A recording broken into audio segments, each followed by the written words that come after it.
In this lecture, I'm going to talk about the processes of transcription and translation, how your DNA becomes proteins.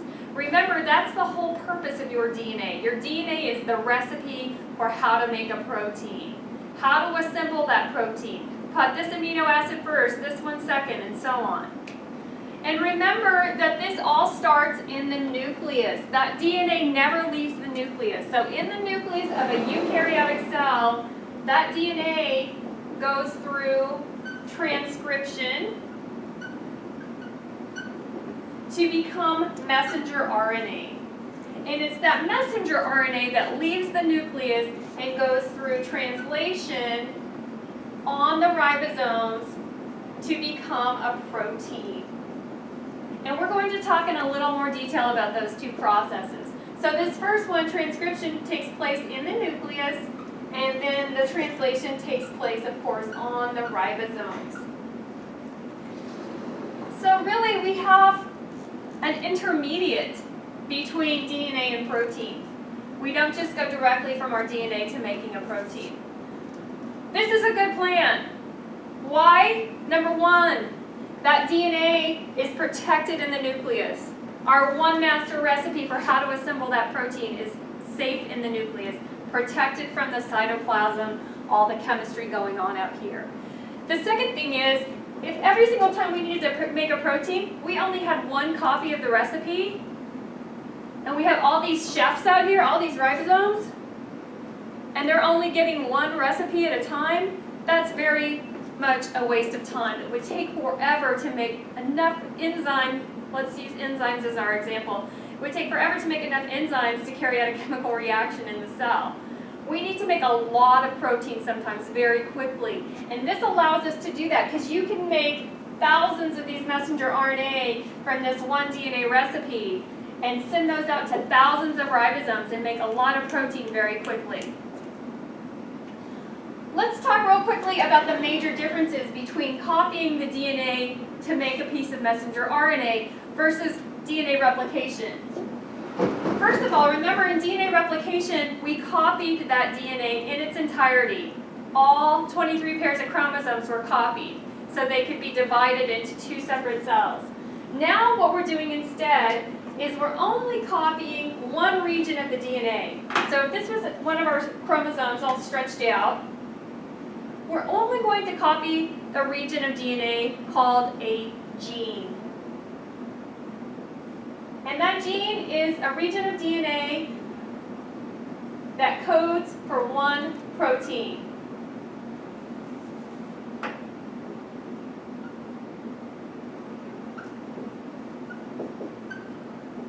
Think of it this way.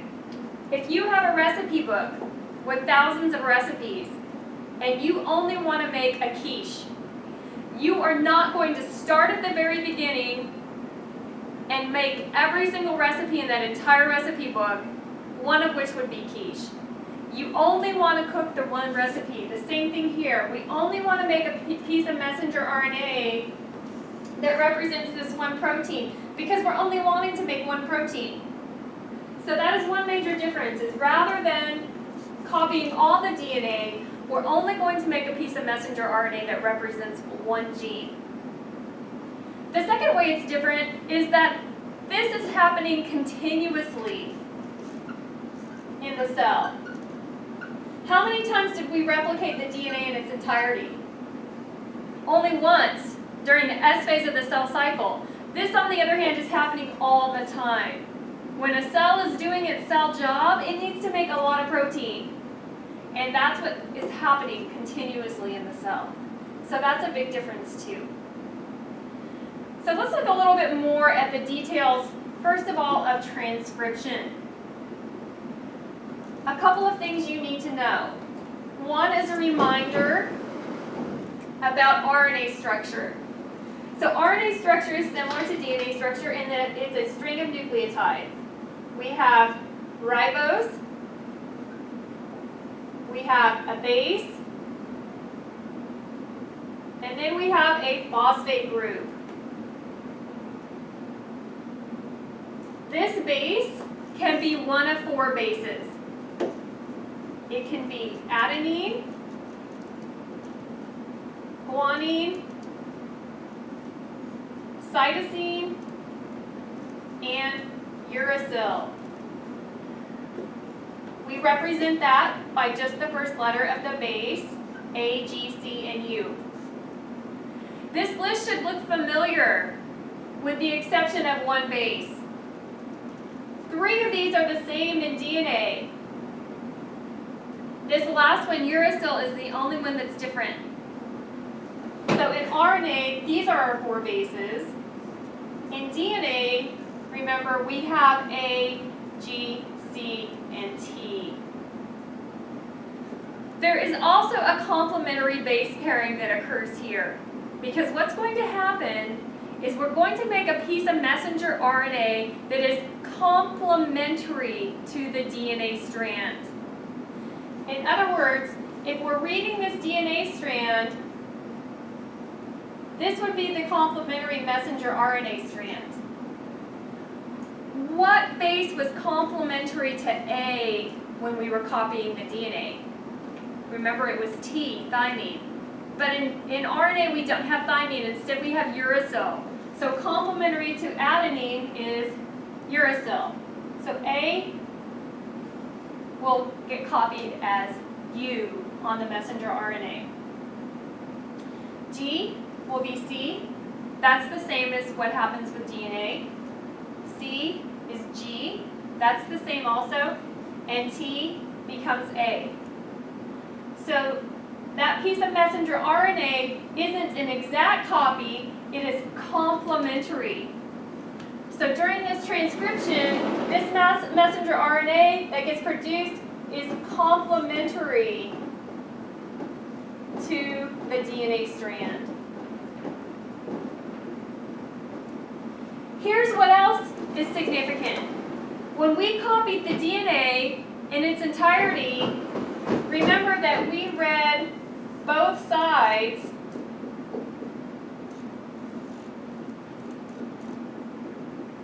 and we copied both sides. We made a complementary strand for each side. That's not what happens in transcription. In transcription, we only read one side of the DNA template.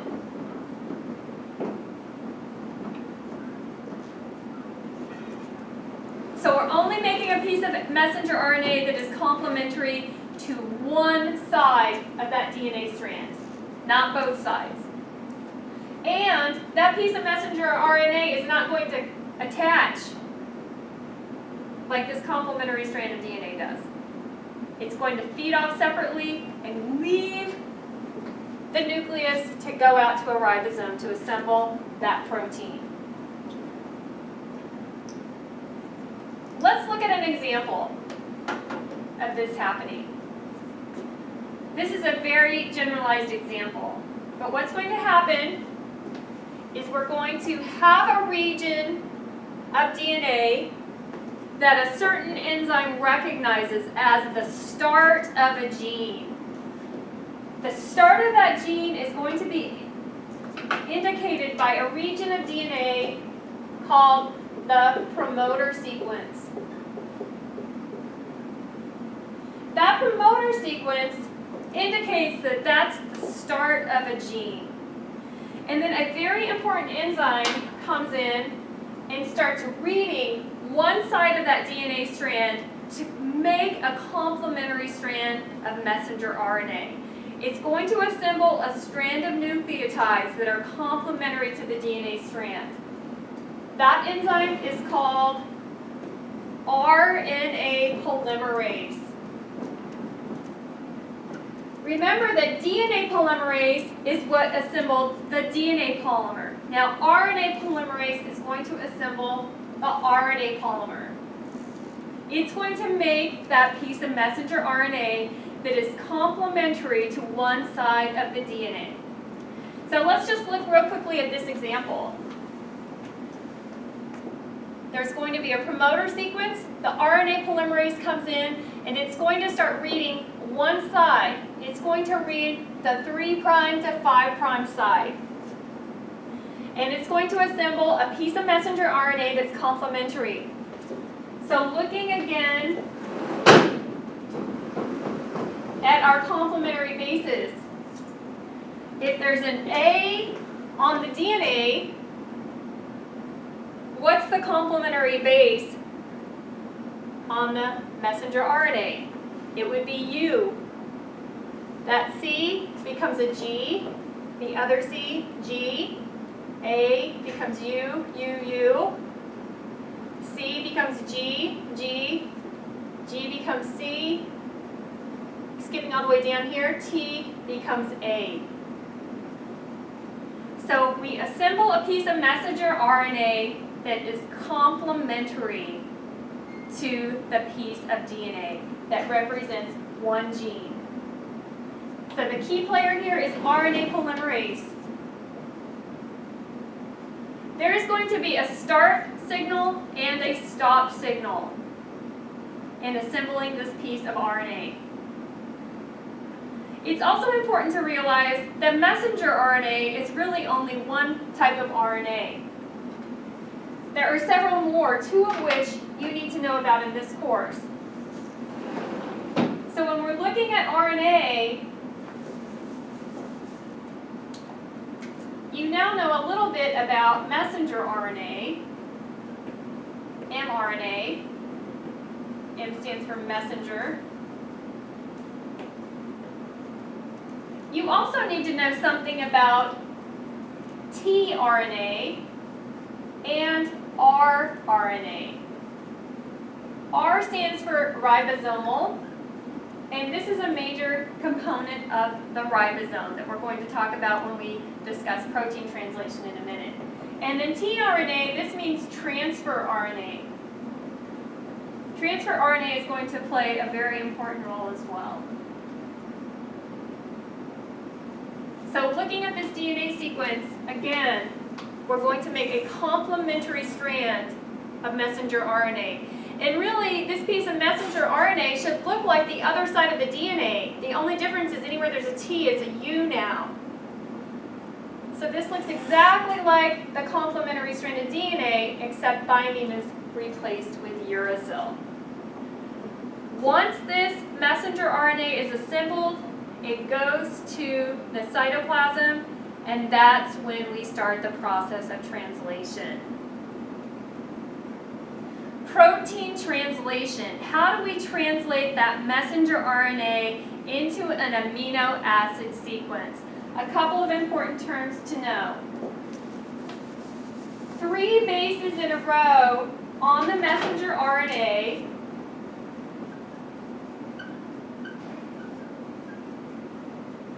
are called a codon. It's a triplet of bases. So looking at this example, UGG, that's our first codon. UUU, that's our next codon. When I say 3 bases, it needs to be in a row. It wouldn't be UUU here. Each of these is called a codon. And each codon represents one amino acid. One codon equals one amino acid on the resulting protein. And guess what? That codon codes for the same amino acid every single time for every living organism on Earth. Whether it's a mushroom, or a sunflower, or a fish, or a human, we all use the same code. If you look right here, GGC, this codon becomes glycine. It becomes glycine every single time, no matter what organism we're talking about. And that process is called translation. You can look at something called a genetic code to see what those codons become for every organism on Earth. And here's that genetic code. You can see that AAA on the messenger RNA always becomes lysine. You can also see that there's some redundancy. There are 4 different codons that give you glycine every time. That's why you can have a variety of different base sequences on the DNA that give you the same amino acid sequence for a protein. And why we're all slightly different in our DNA sequence. In fact, no 2 people have the exact same DNA sequence unless you're identical twins. So this is the genetic code. It applies to every organism on Earth. It's also important to note, this is the base sequence on the messenger RNA, which is complementary to the original DNA. So AAA on the messenger RNA, what was that on the DNA? It was TTT. Remember, TTT on the DNA made a complementary strand of messenger RNA.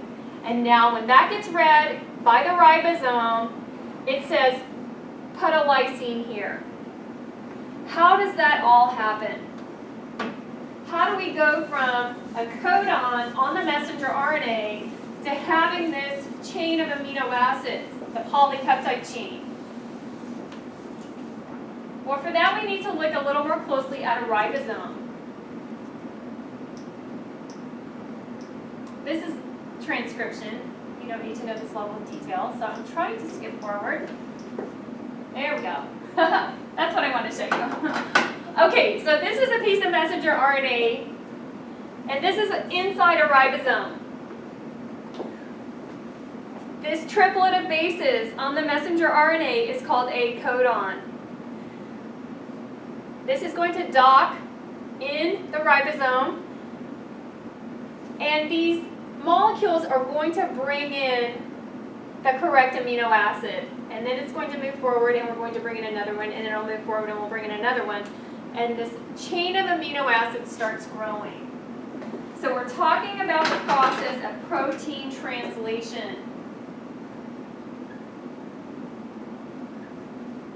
So one codon on the messenger RNA equals one amino acid on the polypeptide chain. Remember, polypeptide chain is the term we use for the polymer of amino acids. It then gets folded into its tertiary structure, and that's when it's a functioning protein. So looking at this ribosome, there are some important molecules that are bringing in those amino acids. Those amino acids are carried by something called transfer RNA. So in this cartoon form, this transfer RNA, tRNA, is carrying an amino acid. How does it know which amino acid to bring? Well, if it's carrying an amino acid, it has a sequence of nucleotides at the bottom here that are complementary to the codon that determines which amino acid goes there. And it's called the anticodon. It's opposite of the codon. What do I mean by that? Let's quickly go back to our codon table. Let's go back to our example of lysine. AAA is the codon on the messenger RNA that codes for lysine. So we have our ribosome, and we have this piece of messenger RNA that's feeding through, and AAA is the triplet of bases that comes in. This is our messenger RNA. We know that that transfer RNA that comes in needs to be carrying lysine.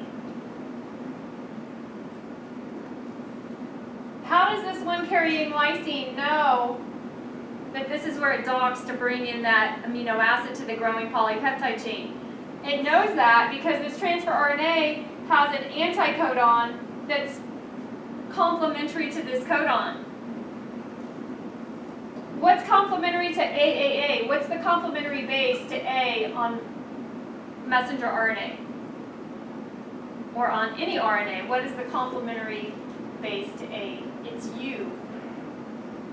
So that means this anticodon would have the sequence UUU.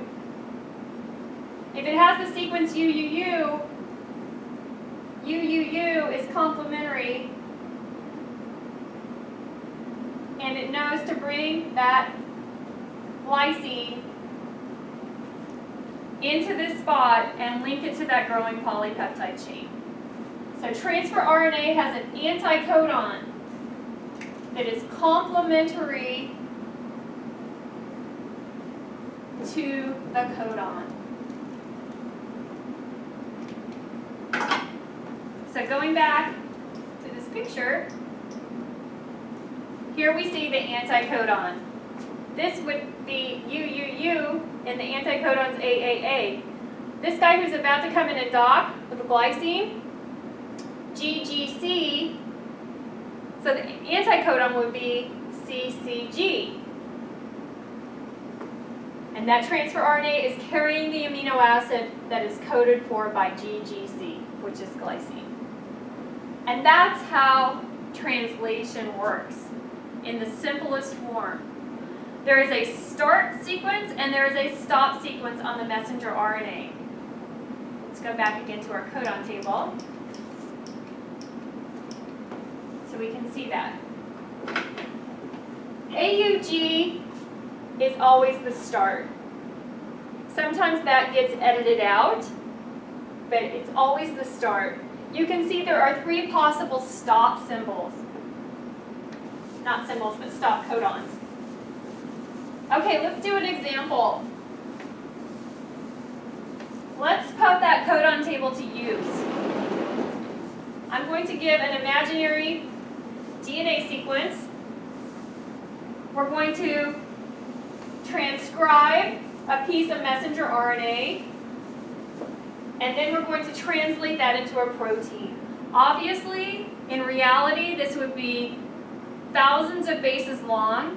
I'm just going to make a short one on the board, obviously. Okay, so let's pretend this is our DNA sequence.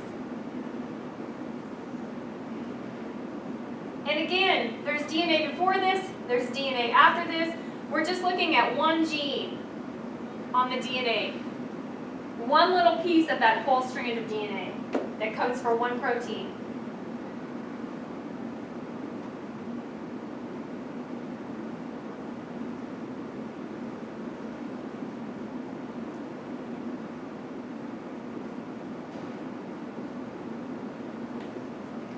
Okay, then the complementary strand of DNA on this side would be this.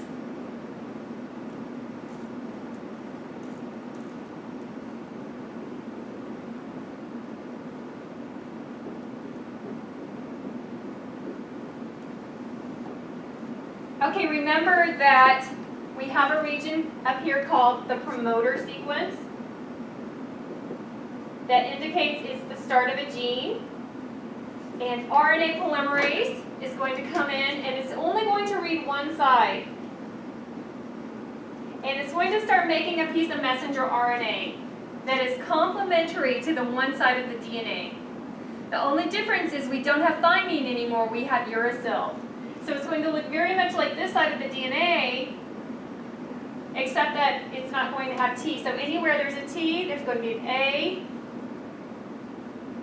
U, G, G, C, C, U, A, U. This is our strand of messenger RNA. That now snakes away, and it goes out to the cytoplasm, and a ribosome is going to start reading that. So A, U, G is our first codon. G, C, C is our next codon. And then U, A, U is our next codon. And it would just keep going. So this is our messenger RNA. Now we need to determine what the resulting amino acid sequence would be Remember, coded for by the DNA, a complementary strand of messenger RNA, 3 bases at a time. Each 3 bases code for 1 amino acid. Same amino acid for every organism on Earth. Let's start with AUG. Start. It's also methionine. We're going to just use the 3-letter abbreviation. So this is our polypeptide chain. This is our amino acid sequence.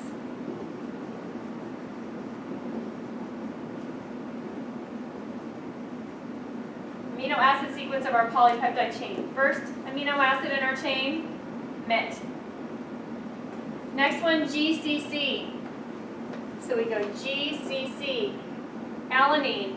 I'm just going to use the 3-letter abbreviation. ALA. UAU. UAU, tyrosine.